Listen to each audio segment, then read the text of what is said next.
الحمدللہ رب العالمین والصلاة والسلام علی سید المرسلین اما بعد فاعوذ باللہ من الشیطان الرجیم بسم اللہ الرحمن الرحیم۔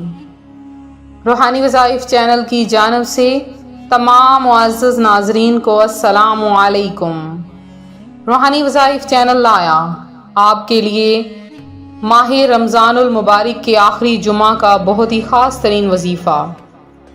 اللہ تبارک و تعالی ماہ رمضان المبارک کے آخری جمعے میں جہاں پر 70,000 گناہ گاروں کو جہنم سے آزادی عطا فرما دیتا ہے، وہاں پر ہم سب کی بھی مغفرت کر دے۔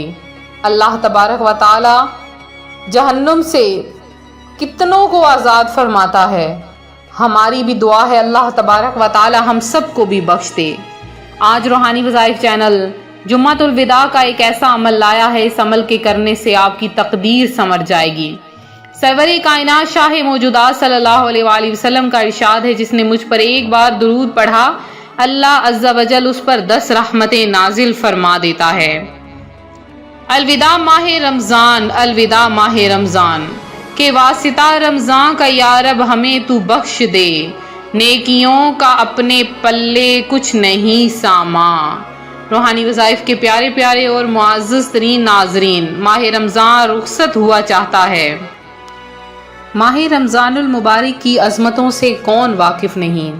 اس کے تشریف لانے پر مسلمانوں کی خوشی کی انتہا نہیں رہتی، زندگی کا انداز ہی بدل جاتا ہے، مسجدیں آباد ہو جاتی ہیں اور عبادت و تلاوت کی لذت بڑھ جاتی ہے، نیز سحر و افطار کی بھی اپنی اپنی کیا خوب بہاریں ہوتی ہیں۔ یہ ماہ مبارک خوب بارش رحمت برساتا، مغفرت کی بشارت سناتا اور گناہ گاروں کو جہنم سے آزادی دلاتا ہے، اور عاشقان رسول اس مہینے میں خوب عبادات گزار کرتے ہیں۔ غفلت میں گزارے ہوئے ایام رمضان کا خوب صدمہ ہوتا ہے، اپنی عبادت کی سستیاں یاد آتی ہیں، دل پر ایک خوف سا چھا جاتا ہے کہ کہیں ایسا نہ ہو ہماری کوتاہیوں کے سبب ہمارا پیارا پیارا رب عز و جل ہم سے ناراض ہو جائے۔ تو عاشقان رمضان کو یہ احساس بالخصوص تڑپا کر رکھ دیتا ہے کہ رمضان المبارک نے اگرچہ آئندے سال پھر ضرور تشریف لانا ہے، مگر نہ جانے ہم زندہ ہوں گے یا نہیں۔ تو رمضان المبارک کے آخری دنوں یا لمحوں میں ماہ رمضان سے محبت کی وجہ سے ہر کوئی غمگین ہوتا ہے، ہر کوئی افسردہ ہوتا ہے۔ تو روحانی وظائف کے معزز ناظرین، ماہ رمضان کے روزوں اور راتوں کے قیام میں کیوں رغبت نہ کی جائے، اس مبارک مہینوں پر حسرت نہ کی جائے جس میں بندے کے تمام گناہ معاف کر دیے جاتے ہیں۔ ایک بزرگ فرماتے ہیں کہ میں ماہ رمضان کے جمعۃ الوداع کے روز حضرت سیدنا منصور بن عمار کی محفل میں حاضر ہوا۔ آپ رمضان شریف کے روزوں کی فضیلت، راتوں کی عبادت اور خلوص کے ساتھ عبادت کرنے والوں کے لیے جو اجر تیار کیا گیا تھا اس کے متعلق بیان فرما رہے تھے، اور یوں لگ رہا تھا کہ آپ کے بیان کے اثر سے ٹھوس پتھروں سے آگ ظاہر ہو جائے گی۔ بلا شبہ اللہ تعالیٰ کی قسم ایسا ہو سکتا ہے، کیونکہ ارشاد باری تعالیٰ ہے، پارہ 1 سورہ بقرہ کی آیت نمبر 74 میں ہے کہ وَإِنَّ مِنَ الْحِجَارَةِ لَمَا يَتَفَجَّرُ مِنْهُ الْأَنْهَارُ، اور پتھروں میں تو کچھ وہ ہیں جن سے ندیاں بہہ نکلتی ہیں۔ آپ کی محفل میں نہ کسی نے حرکت نہ ہی کسی نے اپنے گناہوں پر ندامت کا اظہار کیا۔ اے لوگو، کیا آپ نے فرمایا کہ اپنے عیوب سے آگاہ ہو کر کوئی رونے والا نہیں، توبہ و استغفار کرنے والا نہیں ہے؟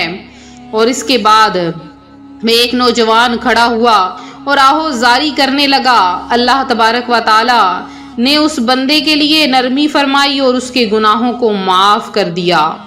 تو ماہ رمضان المبارک کی آخری رات ایسی رات ہے، جمعۃ الوداع ایسا جمعہ ہے کہ ہو سکتا ہے اگلا ماہ رمضان المبارک کا جمعۃ الوداع ہمیں نصیب ہی نہ ہو۔ تو بہت سے ایسے بزرگ ہیں، نوجوان ہیں، جنہوں نے ہمارے سامنے پچھلے ماہ رمضان میں تراویاں پڑھی، عبادت و ریاضت کی، لیکن اس رمضان المبارک میں وہ موجود نہیں ہیں، اور اب وہ اس دنیا سے جا چکے ہیں۔ ان کے نامہ اعمال ختم ہو چکے ہیں۔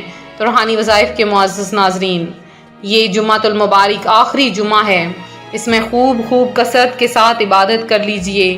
کیا پتہ ماہ رمضان المبارک کا آگے جمعہ ہمیں نصیب نہ ہو اور نہ ہی اس کی عبادتیں کرنے کی ہمیں توفیق نصیب ہو، لہٰذا آج ہاتھ پاؤں سلامت ہیں، خوب عبادت کر لیجئے۔ سب سے پہلے آپ نے آج کے دن کثرت کے ساتھ درود پڑھنا ہے، جتنا ہو سکے کثرت کے ساتھ درود پاک پڑھیے، اور پھر آپ نے آج کے دن ظہر یا عصر کی نماز ادا کرنے کے بعد آپ نے ایک تسبیح درود پاک کی پڑھنی ہے، کوئی سا بھی درود پاک پڑھ لیں، اور پھر آپ نے قرآن پاک کی یہ سورت سورہ یاسین شریف، سورہ یاسین کے بارے میں آتا ہے کہ اسے جمعۃ الوداع کے دن اگر پڑھ لیا جائے اور جو دعا مانگی جائے اللہ پاک قبول کر دیتا ہے۔ تو آپ سورہ یاسین پڑھ کے آج دعا مانگ لیں اپنے لیے کہ اے میرے مولا میرے نصیب کے تالے کھول دے، زمین و آسمان کے خزانے انشاءاللہ العزیز آپ کے قدموں میں ہوں گے۔ اللہ تبارک و تعالی ایک دفعہ سورہ یاسین پڑھنے والوں پر خوب نظر رحمت عطا فرماتا ہے، اور سورہ یاسین کی اتنی فضیلت ہے جو بیان کرنے سے بھی قاصر ہے۔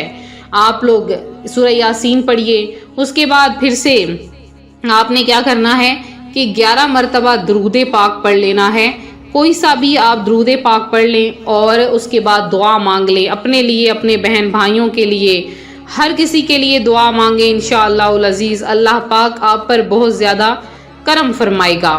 تو یہ تھا ہمارا آج کا وظیفہ، آج کا جو وظیفہ ہے۔ تو روحانی وظائف چینل کے لیے جن بہن بھائیوں نے خصوصی دعا میں حصہ لیا، ان میں ایک میری بہن ہے شمیم بانو، نوری مرزا ہیں، اطہر جہاں ہیں، رضیہ مسز علی ہیں، بی بی حاجرہ ہیں، شیخ مبینہ ہیں، مونا شاہ ہیں، مریم علی ہیں، ظہیر احمد ہے میرے بھائی، اللہ پاک آپ کو صحت عطا فرمائے، اور اوشو خان ہیں، عالیہ مدثر ہیں، اس کے علاوہ سہیرہ بانو ہیں، رحمان ہیں، اور شہباز ناز ہیں، نادیہ ہیں، اور اس کے علاوہ نسرین جہاں ہیں، ہارون احمد ہیں، محمد عمر علی ہیں، اور ایان شیخ ہیں جنہوں نے دعا میں حصہ لیا۔ اللہ پاک آپ کو اور آپ کے بچوں کو صحت عطا فرمائے۔ گلریز ہیں، شہباز ہیں، شہلا شریف ہیں، اللہ پاک آپ کو اور زیادہ درود پاک پڑھنے کی توفیق عطا فرمائے اور آپ کو میٹھا میٹھا مدینہ دکھائے۔ اور شوکت بیگم ہے، اللہ پاک آپ کو بھی اور زیادہ درود پاک پڑھنے کی توفیق عطا فرمائے اور آپ کی جو خواہش ہے وہ پوری کر دے، آپ کے کاروبار میں برکت عطا فرمائے۔ اور اس کے علاوہ زینب بی علی عمران ہیں، اللہ پاک آپ کی تمام دعائیں، تمام حاجتوں کو پورا کر دے۔ تو یہ تھا ہمارا آج کا عمل، ہمارا آج کا وظیفہ۔ ملتے ہیں اپنے اگلے وظیفے کے ساتھ، دعا میں یاد رکھیں، اپنا خیال رکھیں، فی امان اللہ۔